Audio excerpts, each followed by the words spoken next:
tumbuhkan ini dalam hati kita. Datangkan kepada aku siapa yang berani membantahnya. Kita akan negosiasi, kita akan berdebat dengannya sampai dia tunduk bahwa dia seperti itu. Tanpa itu kecerdasanmu hanya akan menipu dirimu. Karena itulah yang akan menjadikan dia manusia.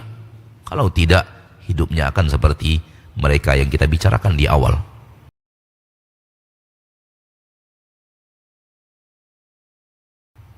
Inilah yang kita katakan bahwa Al-Quran menyampaikan kepada kita hal yang sebenarnya terjadi. Dan syaitan datang kepada kita untuk melarikan kita dari hakikat yang sebenarnya terjadi kepada sesuatu gambaran yang berbeda dengan gambaran hakikat yang sebenarnya.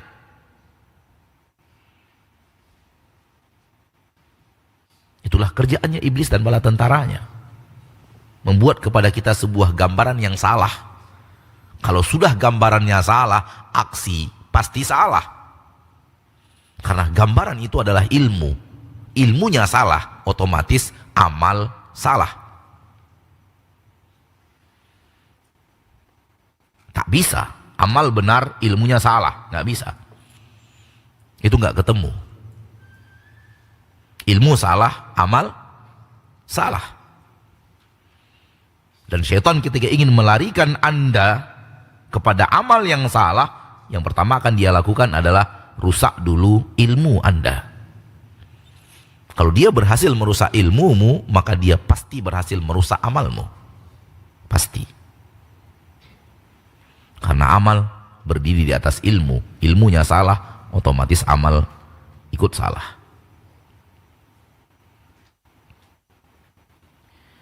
Marilah saudaraku, marilah saudariku, kaum muslimin dan muslimat, kemanapun mata kita menatap, kita sadari bahwa kita menatap kepada tanda-tanda kebesaran Allah, tanda-tanda keberadaan Allah, tanda-tanda kehebatan Allah, tanda-tanda pengasih dan penyayangnya Allah.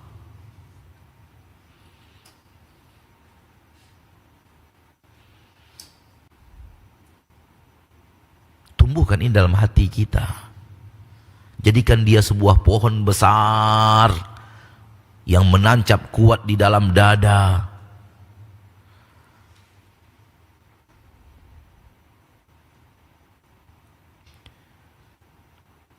Ayolah, antum sekarang menatap ini, apa namanya? Papan ini. Jangan terperangah dengan, oh mantap ya, ukirannya keren. Namun lebih daripada itu siapa yang menciptakan papan-papan itu?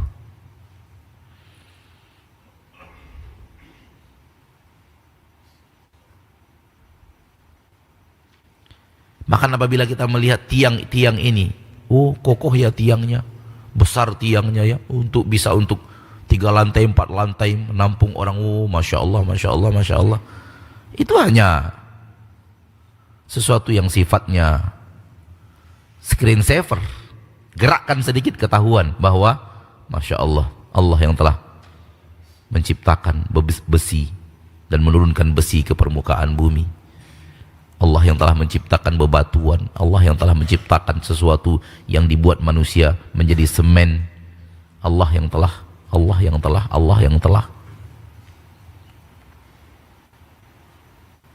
nampak baju. Jangan keren, bajunya bagus, kainnya bagus, warnanya bagus, jahitannya keren. Itu screen saver. Goyang sedikit. Nampak hakikat yang sebenarnya, bahwa alangkah mulianya Allah yang menciptakan tanaman untuk dijadikan lembaran-lembaran benang. Allah maha mulianya Allah yang telah menciptakan hewan-hewan berbulu, sehingga bulu-bulunya dijadikan pakaian, berkulit sehingga kulit hewan itu dijadikan pakaian. Ini dia haqaiq. Dan tak ada yang bisa membantah. Datangkan kepada aku siapa yang berani membantahnya. Kita akan negosiasi, kita akan berdebat dengannya sampai dia tunduk bahwa dia seperti itu. Itu yang kita katakan tadi, itu haqa'iq kehidupan dunia, hakikat kehidupan dunia yang sebenarnya. Fi kulli syai'in lahu ayah. Segala sesuatu yang ada di permukaan bumi ini terdapat dalamnya tanda-tanda kebesaran ilahi, keberadaan ilahi, kekuasaan ilahi, maha pengasih dan penyayangnya ilahi, maha bisanya ilahi.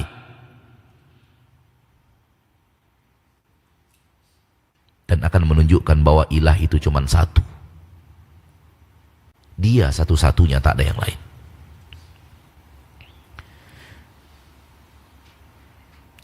Orang kafir sekarang ini tak sampai kepada titik Allah yang menciptakan. Bagaimana dia akan bisa mengakui Allah itu cuma satu?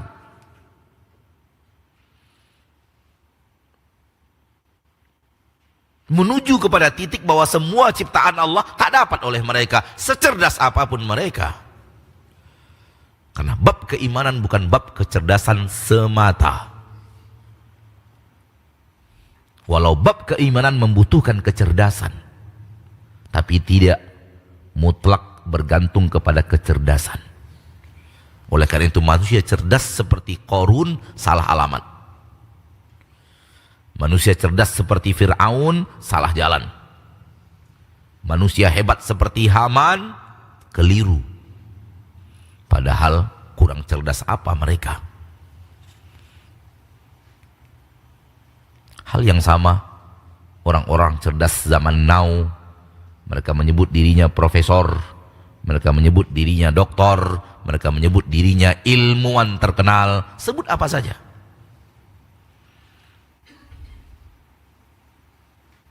Kok bisa salah jalan? Iya, karena ini bab keimanan, bukan bab kecerdasan semata.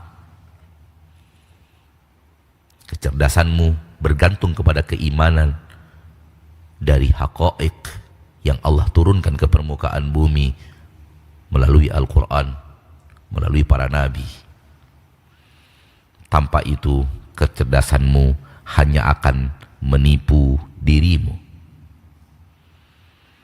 Oleh karena itu mencampakkan pelajaran agama dari pelajaran-pelajaran anak didik Indonesia pada dasarnya akan mencampakkan Indonesia kepada jurang kehinaan besar-besaran.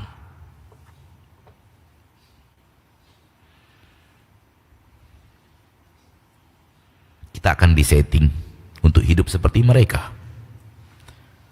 Mutakhir mungkin dalam teknologi, tapi semakin terbelakang dalam akhlak dan moral. Saya berharap pemimpin-pemimpin negeri ini memikirkan kebaikan untuk negeri ini dengan tidak mencampakkan pelajaran agama dari dunia pendidikan di Indonesia tercinta.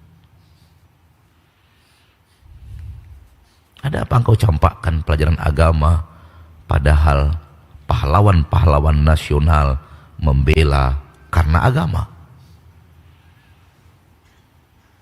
Pahlawan-pahlawan Indonesia berani mempertaruhkan nyawa melawan Belanda penjajah karena agama. Motivasi itulah yang kemudian mewujudkan NKRI. Maka merupakan pengkhianatan besar untuk NKRI tercinta apabila pelajaran agama dicabut dari umat Islam Indonesia. Pengkhianatan kepada perjuangan pahlawan.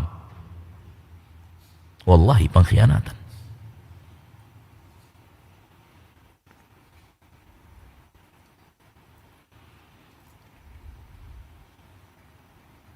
Belum lama ini kita mendapatkan keterangan nyata dan jelas. Anak-anak kuliah tak tahu apa bacaan ruku dan sujud. Di tes bacaan sujud dia baca bacaan ruku, di tes bacaan ruku dia baca bacaan sujud.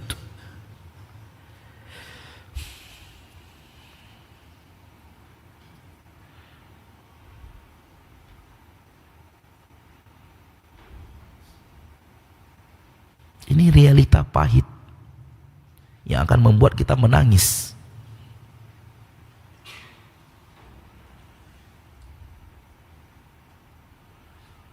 kejadiannya di sebuah negeri yang minoritas umat Islam, saya masih berpikir wajar.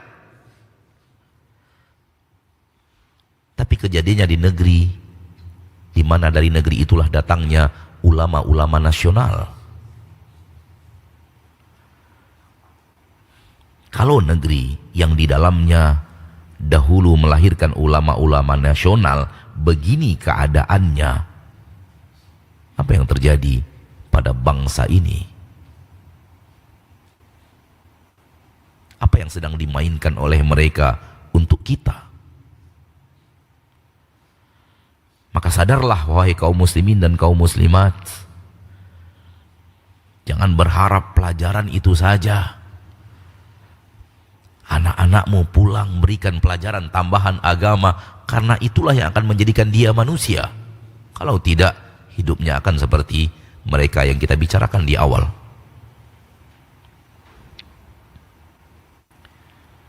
Hidup tak kenal Allah, maka hidup hancur. Hidup tak mengerti siapa Allah, maka hidupmu luntang-lantung, tak jelas. Kenapa? Tak mengerti arah dan tujuan.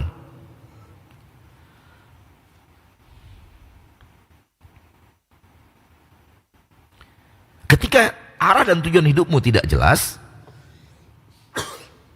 maka akan ada dibawakan oleh iblis dan bala tentaranya arah tujuan yang menurut kamu jelas. Padahal itu adalah jebakan semata.